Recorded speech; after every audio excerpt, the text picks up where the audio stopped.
sea to sea, from planet to planet, and star to shining star, from out of the night and into the light, from the pyramids of Giza to the pyramids on Mars, from the dark side of the street to the dark side of the moon, from political and international intrigues to hometown shenanigans. All right, we're going to cut through a lot of it tonight because my guest is a very, very busy man and can only be with us, I think, for about the first half hour or so. I'm not even sure he needs an introduction to this audience. Just a couple of quick things as we're going along here. Thank you all. I want to thank all of you that were visiting the website, strangeuniverseradio.com. The book, my book, Sands of Time, is basically kind of sold out at the moment, so we are waiting on new copies of Sands of Time. I want to thank you for everybody. We've literally sent out probably a couple hundred orders in the last week for Sands of Time, so we are getting more in from the publisher. Just wait a couple of days, but thanks a lot. You can get it once again from strangeuniverseradio.com. Also, one last thing to talk about the Shasta Eclipse 2012.com. Take a look over there. There's going to be a huge gathering and a huge conference that looking like it's almost going to be sold out, and that is for the May 20th Mayan Stargate Pleiadian eclipse. It's going to be eclipse fever. Already the national media is talking about it. So that's that. So that's going to be May 18th, 19th, and 20th of 2012 at Mount Shasta. You can go to ShastaEclipse2012.com or contact Dr. Susan Shumsky at divinetravels@AOL.com. Okay, that was it. That's all the business we have to do. Now, my guest, as many of you know, has been he's currently living in Japan. He has connections within the very top echelons of secret government and world government. He is a person that straddles like a colossus, if you will, politics and economics. He was the director of the Asian Economic Desk for Forbes magazine for a period of time, and I've been reading his posts. I just read you his post last night, and so most of the people in my audience are very, very familiar with my guest, who is one of my personal heroes, Benjamin Fulford. Hi, Ben. How are you? Fine.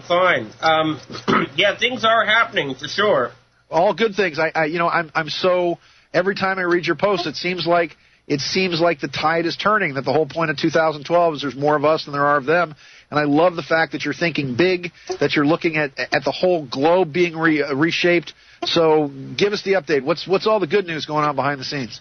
All right. Well, first of all, here in Asia, the secret history has come out, and we find out that Korea and Japan were ruled in secret by two competing Korean dynasties, the northern and the southern. And it goes back so far that, for example, during World War II, the Japanese ground army was run by the northern dynasty, and the navy was run by the southern dynasty. Okay. And the southern dynasty was allied with the House of Windsor and the British, and the northern dynasty was allied with the Nazis. And then to this day, George Bush Sr.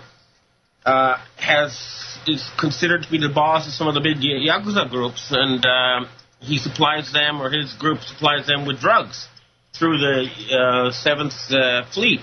Yes. So that situation's been going on, but what happened was there was a coup d'etat in the north, and North Korea was run by the leftovers of the Japanese Imperial Army. So it was like the Japanese World War II government in exile was what North Korea really was. Okay. But now that's changed. The new leader, Kim Jong-un, is willing to accept some kind of a ceremonial post.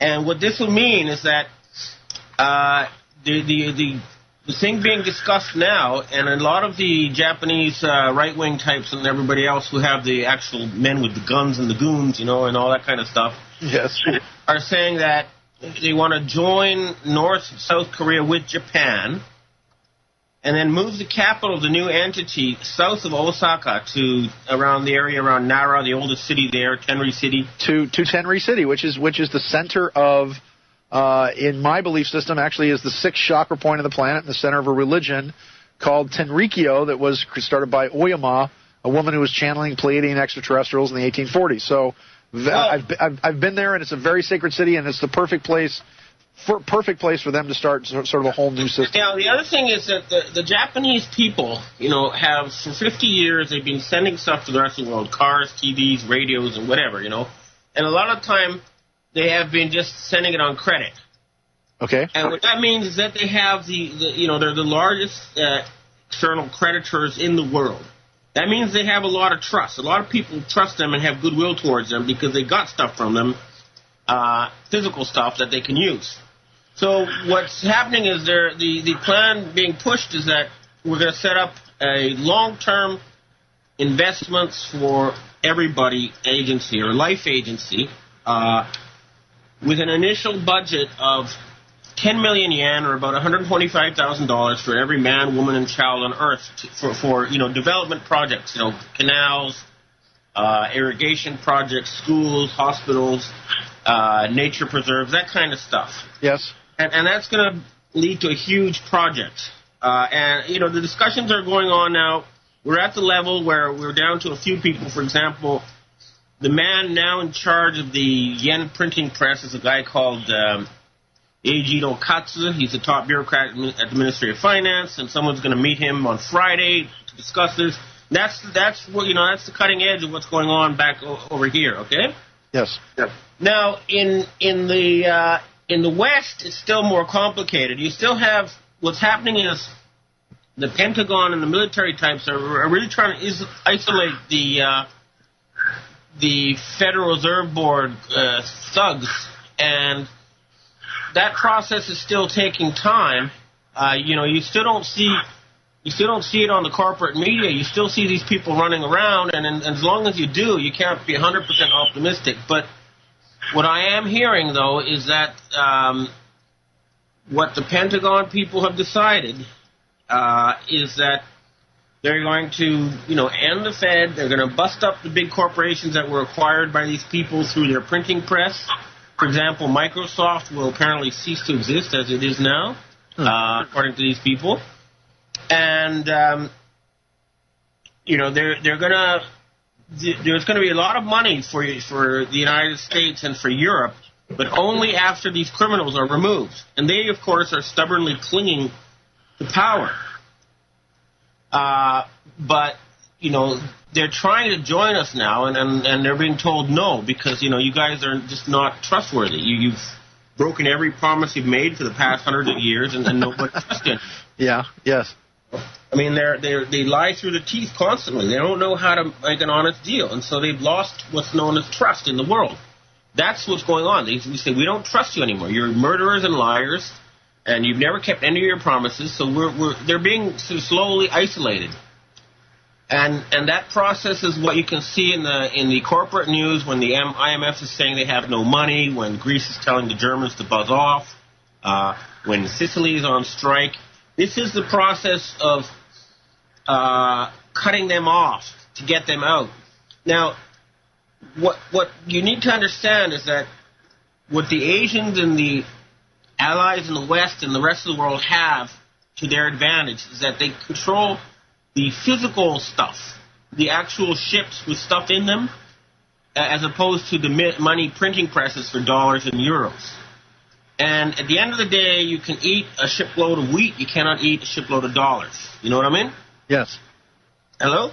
Yes. Yes. Yeah. Okay. And that's the process. We're isolating on the physical economy so that their virtual financial economy is like Wile E. Coyote after you run off the cliff. It's taking him this long to figure out that he can't hang in there and fly. They've been doing things like taking gold out of Canada and shipping it, or stealing money from Libya, things like that to keep their little charade going. But they're running out of options, and this whole idea of starting a war in Iran and the Middle East, I don't think they're going to. I'm sure they're not going to be able to pull it off because. The Pentagon and the Russian military and the Chinese military aren't going to buy it. And they're not going to, be fooled into destroying 80% of the planet for a bunch of satanic bankers. You know what I mean? You have this nonsense in the media today where the head of one guy who was head of one of these agencies says, well, Iran's going to, certainly they're going to attack a target inside the United States. They've shifted their entire slant. And I'm like, really? And they're going to do, did they see what happened to Afghanistan? Did they see what happened to Iraq? And they didn't even have anything to do with 9/11, and we went and leveled them. And well, but that is a warning that these this is these Khazarian bankers. Okay? Yes. Now the other thing that I've heard from their secret long-term planning is that they might try to hit the U.S. East Coast with a tsunami. Now this is important. The island of Las Palmas in the Canary chain. If you jump that into the ocean, it'll cause a 100-meter or 300-foot tsunami to hit New York and Washington and Florida and southern Europe. Yes. Now there were threats to hit Tokyo and set off Mount Fuji against Japan to try to force them to keep financing these banker criminals. And what I told the Japanese military right-wing types is that if they do that, threaten to retaliate by sinking Las Palmas. However, under no circumstances would such a thing happen unless Tokyo was directly hit by a major attack on the part of these people. So if something happens without an attack against Asia, it means that it was caused by these bankers and their thugs. And that's the thing you got to watch out for. They say, oh, New York got hit by a tsunami, we can't pay our debts because of that. Just watch out. These people are very dangerous. They're mass murderers, and they do things like, hit Japan with a tsunami weapon. They're totally way out there when it comes to, common sense. These people are just not normal. Okay, they do things like kill millions for fun. 5 years ago, the Pentagon was saying that Las Palmas, this island in the off the coast of Africa, was a threat, and they actually had a proposal where they were saying, oh, well, maybe we should sink it. Maybe we should go out and sink the island a piece at a time so that if this volcano blows on the island, it doesn't split the island in half and create this giant tsunami across the coast. But hold on. Let me shift gears for you. I had two questions for you. There was a lot of people that were asking as to whether or not you had any information about the Iraqi dinar revaluing once Iraq starts pumping oil again, and if because you and I both know that between George Soros and his whole Bretton Woods II conference and all the other things that are going on, if there's another money system that they're talking about, whether or not it's the special drawing rights or the SDRs or whatever, are they looking at another economic or financial system to set up to then replace the whole Federal Reserve note banking deal once the military, as you say, quite possibly takes out the thugs in the Federal Reserve? Well, first of all, look, the Iraqi dinar started off as a con job by the Bush-Clinton crime syndicate. Okay.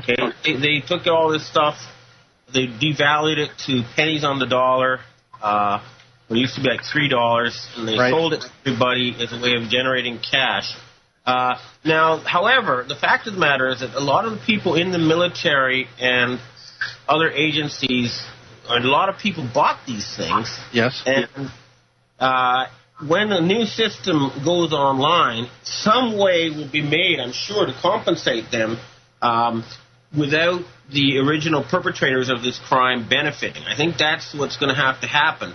Now, you've got to remember that once this is over, there'll be plenty of money for everybody. There'll be literally, like I said, I mean, I've looked at it and I realized that if you take all that stuff these people have been putting into black ops and give it to the people, easily you could have $100,000 or more for every single human being on Earth.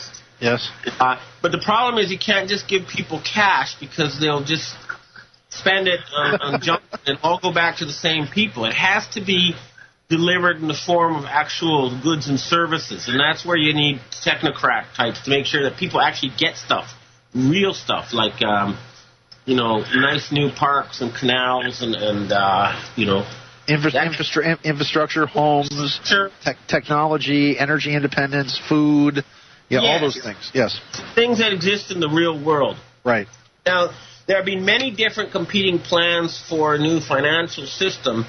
And, the bad guys want to, somehow write off all their debt to the rest of the world and then be still left in charge. Obviously, if you run a company into bankruptcy, as a general rule in the corporate world, you're not put in charge after the Chapter 11. I mean, that's common sense, Yes. Yeah. And that's what they've done. They've run the U.S. into a Chapter 11 bankruptcy, and then there's going to be a restructuring. And you're not going to have the same people who put it there in charge, because they're the ones who ruined the U.S. economy. They're not competent enough to be running it. You guys should be the richest country on earth, and instead they've driven half of your population into poverty through their greed. But one thing that might happen is, like I've said many times, the U.S. dollar, if it is to survive, it has to be separated from the U.S. economy, because there's no way that everybody who owns 90% of the dollars in the world who aren't Americans is going to allow these to be dropped in value by half, because they paid for it with real stuff. Instead, they're going to take all the fraudulent derivative stuff off the books. Everything that's based on fraud that doesn't have any correspondence in the real economy will be removed. There has to be paper receipts, stock certificates, things to prove that you have something real in order for your dollars to remain. But the recommendation I'm making is that the Americans issue a new currency. Okay. Possibly that could be the Amero. Okay, the Amero. Okay, well, there's been a lot of talk about the Amero. The Amero has been minted in Denver. Hold on, we got to take a break right here, Ben.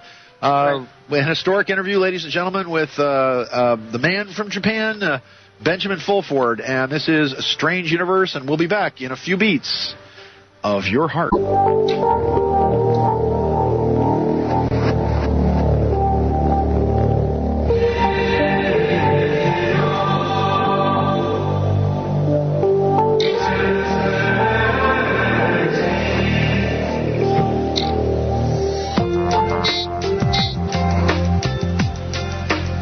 From sea to sea, from planet to planet, and star to shining star. Welcome to Outside the Time-Space Continuum in our ongoing mission to defend the multiverse from all threats, foreign and domestic. So we're back with a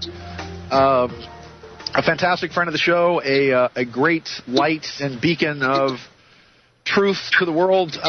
Ladies and gentlemen, once again, Ben Fulford. So we were just talking specifically about the planetary money system, and whether or not, and let me just give you one experience of mine. When I was in Amsterdam in 2005, I became friends with some bankers there who took me into this big vault, and they showed me a bunch of, this was April of 2005, they showed me these big cases of the brand new U.S. $100 bills. But they were red. They had a reddish tinge to them. They had sort of like pixie dust dusted through them. I couldn't really see the face because they had bands around them, and they were in these kind of clear plastic cases. But I was told back then that they were going to turn America's economy into Japan, basically, and that these were part of a contingency plan that they were going to use. There was about 60 billion of these brand new bills in these international centers in Amsterdam, in Geneva, in Madrid, in Paris, in London, and that at some point the United States, because they told me all this was going to happen, that they were going to hyperinflate the currency, that the Federal Reserve was just going to start printing money like it's going out of style, and that there was a series of contingency plans that were going to be put in place to actually go to a foreign and domestic currency, exactly like Japan did with the foreign and domestic yen. But another contingency that you're talking about has to do with the Amero, where we've got a North American currency between Mexico, the United States, and Canada. Now, Ameros were actually being printed by the Denver Mint, and there were a few people that actually had put these up online as yet another one of these contingency plans. Now, as far as I can see, they may have abandoned the Amero and then gone. They may still be going towards the two-tiered currency like Japan to stabilize the U.S. trade debt of the United States, but then hyperinflate the currency inside America. What's your opinion? Well, that's you see that might work. Now, I know the original Amero plan was rejected because it basically involved the Fed banksters saying, we're not going to pay back our debt. We're going to give you these new rainbow bills instead, and the Chinese told them to buzz off.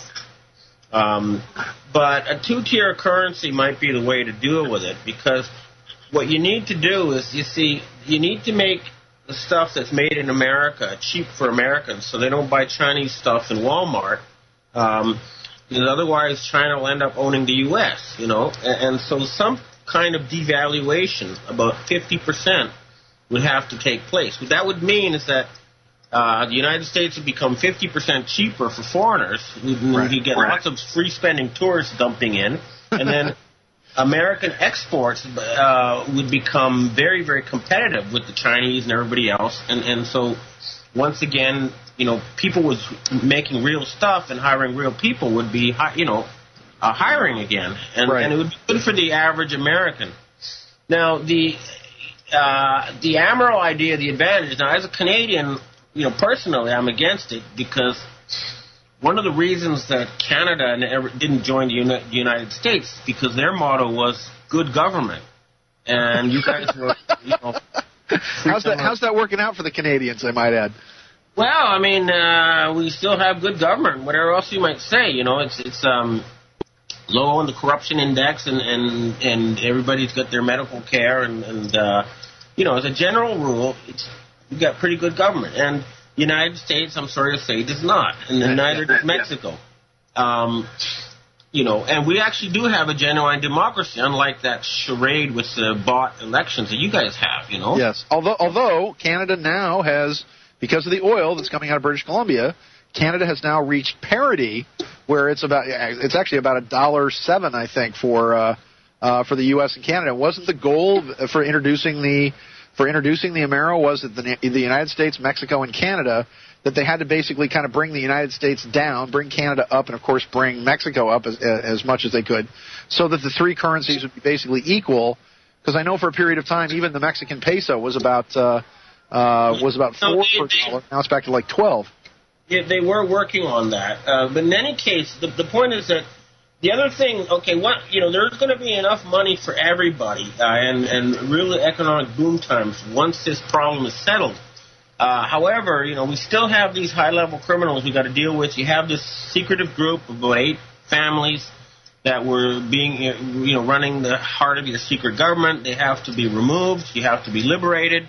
Right. And the other thing is that all that money that went into black ops, all that money went into underground bases and secret projects, that's going to have to be integrated with the public part of the economy.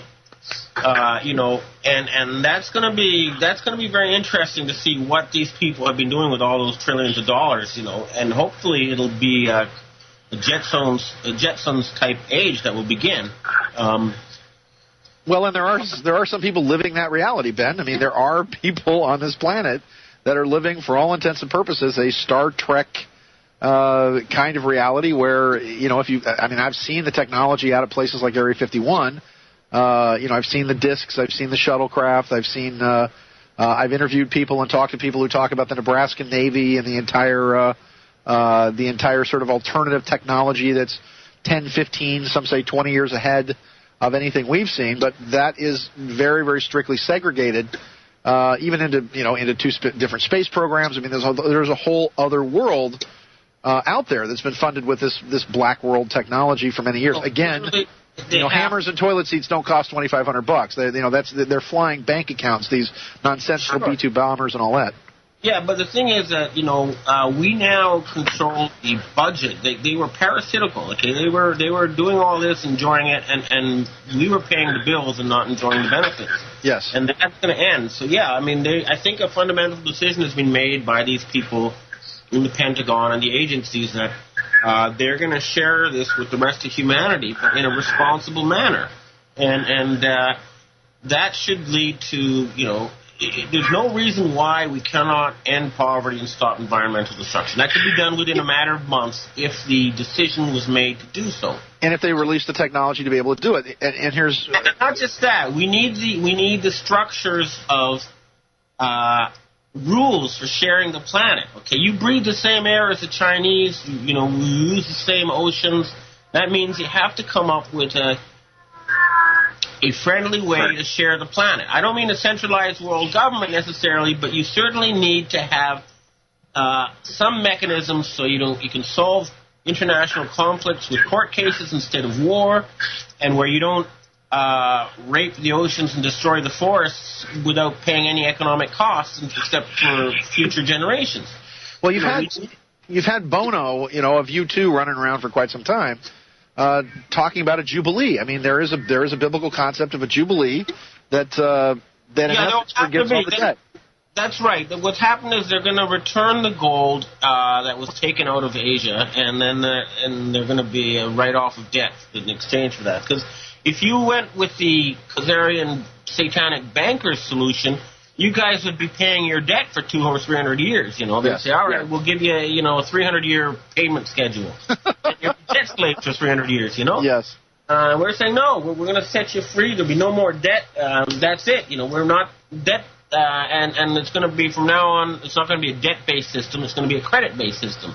I'm just curious what a reset of the entire global economy is going to look like if you actually have massive debt forgiveness. And of course, the reason so many banks are hanging on for their dear life to all this TARP money and all this money that they're getting from the taxpayers is that they are literally, I think, this summer waiting for the derivatives market to collapse. And the derivatives market, which again is just made up. There's only $75 trillion worth of stuff on Earth, and everything above that is just made up money that people just say, well, you owe me this now. And we're talking about quadrillions of dollars now disappearing out of that. Yeah, well, here's the problem there is that, you see, it's quadrillions of dollars, but it's a zero-sum game. It's like a bet. One person wins, one person loses, okay?